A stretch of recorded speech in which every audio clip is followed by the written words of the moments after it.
till I die and they put me in the coffin. It don't matter if I'm on the road or if I'm the cold. Tell me what you think about me, that really ain't important. You know I'm a representative, I ain't playing, can't afford that.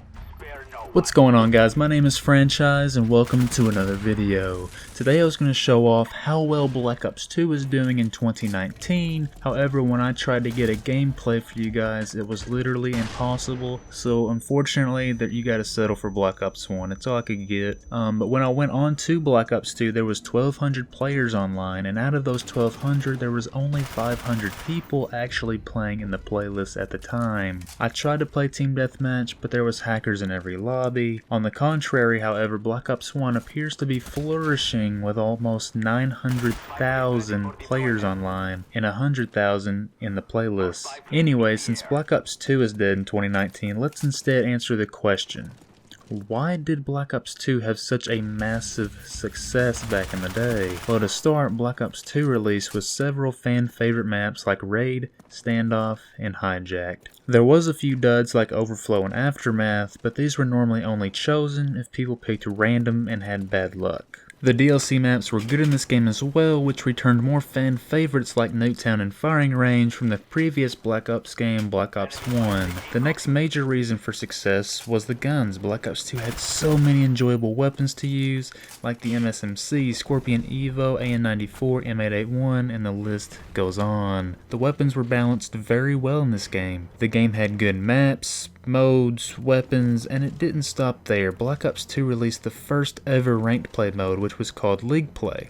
League Play consisted of 6 different skill-based divisions. These divisions included Iron, Bronze, Silver, Gold, Platinum, and Masters. The developers did not directly tell the players how to progress to the next division. I believe this secrecy helped this mode out because it didn't allow players to exploit it. The feeling of seeing a division promotion after a match was pure joy, to say the least, and it kept many players like myself returning for each season. Sadly, after the game's life cycle had come to a close, so did League Play. The following Call of Duty was Ghosts, which ended up being one of the most hated Call of Duties. Call of Duty Ghosts didn't even have a ranked mode.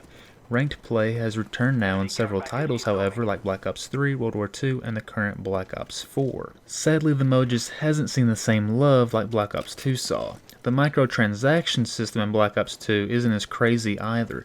They came out with camos that could be purchased for just $2 each. With the price being so low, no one really complained about this because it was a reasonable price. Black Ops 4 is currently selling a Mastercraft camo at the time of this recording for $19. This game's life cycle is almost at, it's almost at its end, and they're expecting people to pay $19 for one camo for one single gun. That is almost 10 times more expensive, and now the camo can't even be applied to all weapons. Keep in mind that camos do not transfer to other Call of Duties, and the life cycle of a Call of Duty is just a year long. Meanwhile, that same amount of money can purchase a skin on Fortnite that will be able to be used for years to come. Also, the camos are cheaper on Fortnite, and they can even be placed on all guns. So overall, Black Ops 2 did so well because it had good maps, good modes, and good guns, and it wasn't filled with overpriced microtransactions. The reasons for why current Call of Duties are looked down upon is that there isn't much new content after release, and the content that is given is just recycled content, pay-to-win weapons, and microtransactions. At this point, they should not even be called microtransactions. Instead, they should be called macrotransactions. These purchases are not small, and they definitely are not hard to find.